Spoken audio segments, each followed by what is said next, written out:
Imagine stepping off a bright Paris street, lots of lights, people around, and then you go down, way down, 300 feet into just absolute darkness. Underneath all that beauty, there's this huge, cold, damp maze, and it's filled with the remains of, 6 or 7 million people?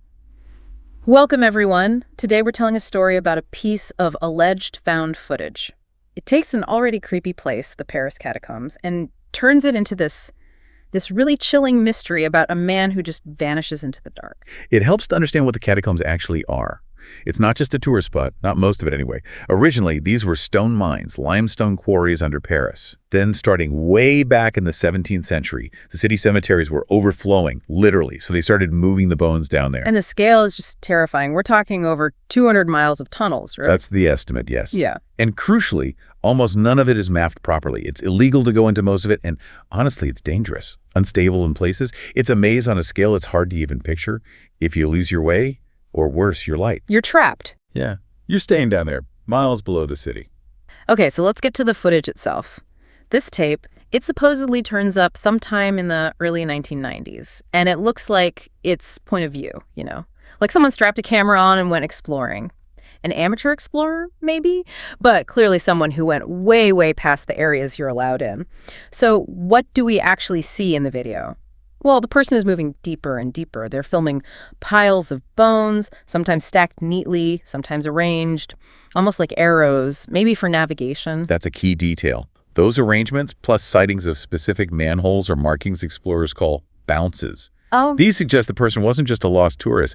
They knew something about navigating the unofficial parts. Yeah. Cataphiles leave these marks. Right. And the video shows they were deep, like really deep. Analysis suggests, somewhere around 300 feet below street level. Yeah. That puts them in the most restricted, deepest sections, potentially miles from any official exit. So this person, they seem to know what they're doing. They're prepared. They're deep underground, which makes what happens next so jarring. The whole feeling of the video just shifts completely. Mm-hmm.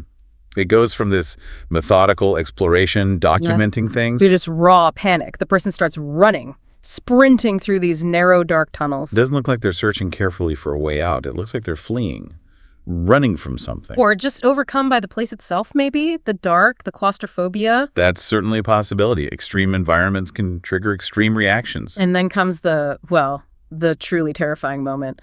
The very end of the known footage. The person filming, they drop the camera, their only light source. Just drops it. Yeah, and you hear them run off into the pitch black. The camera just lies there, pointed at the ceiling or the tunnel floor, recording nothing but darkness and maybe some faint sounds until the tape just runs out. Abandoning your light source like that, it speaks volumes about the sheer terror of that moment, whatever it was. Now, the world didn't really hear about this right away. It took years. The footage first aired publicly in the year 2000.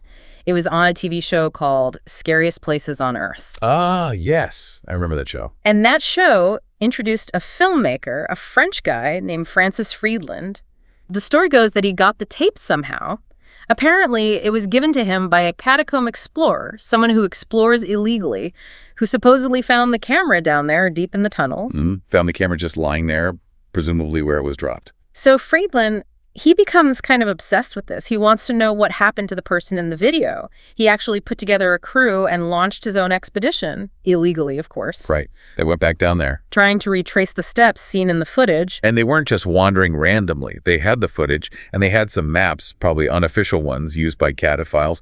They were trying to match the visuals, those bone piles, the specific markings, the bounces to the locations on their maps. It sounds incredibly difficult. Extremely. They apparently went about 6 miles into the tunnel network, following the path of someone who was panicked, running erratically in total darkness. That's a huge challenge. Friedland later talked about it. He described the conditions as just pitch dark and creepy as hell. He even mentioned how terrifying it was to think about what would happen if their lights failed that far in. It really grounds you in the reality of that environment. And get this, at one point, while they were trying to follow the direction the guy in the video ran, Friedland's team apparently stumbled into this whole other room, completely unexpected, and it was just filled floor to ceiling with bones, remains of people who died maybe 300 years ago, just there. Wow. Imagine finding that unexpectedly. That kind of discovery deep underground. It must have been profoundly unsettling. Definitely. But despite all that, despite spending like 12 hours down there exploring, They didn't find him. no, they couldn't solve the mystery. It didn't find the person, didn't find any definitive clues about what happened after the camera dropped. And the experience clearly left a mark on Friedland. Yeah. Apparently, years later, something like 14 years after his search, he met with Zach Bagans from Ghost Adventures, and Friedland said he would absolutely not go back to that specific location in the catacombs. Said he never would. That's telling, isn't it? Whatever they experienced down there, or maybe just the weight of the mystery, it stayed with them. So that leaves us, and you listening, with the big question, the core issue here.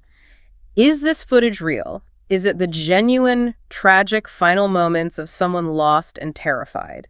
Or is it a fake? A really well-made hoax designed to become an urban legend, maybe an early kind of viral video?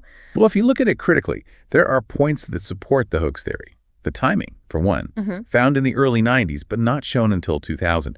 That gap gives plenty of time for, let's say, creative production. Right, and the found footage genre was getting really popular around then, wasn't it? Blair Witch and all that. Exactly. It fits the trend. Plus, there's the issue of the full tape. The original video was supposedly 40 minutes long. We've only ever seen, a minute and a half of clips, maybe less. Withholding the full recording makes detailed analysis impossible. You can't check for editing tricks, sound inconsistencies, stuff like that. If it was truly evidence of a tragedy, why not release it all? That lack of transparency is suspicious. Okay, but on the other hand, the location is undeniably real. You can't fake being 300 feet underground in the actual Paris catacombs. The environment shown in the video matches. That's true. The footage was definitely filmed down there in the deep, forbidden sections. The dedication to authenticity, even if it were a hoax, is pretty impressive. So it was filmed there, and the details, the markings, they suggest knowledge of the place. But let's go back to that key moment. If the person was experienced, why drop the camera? Your only light. Panic.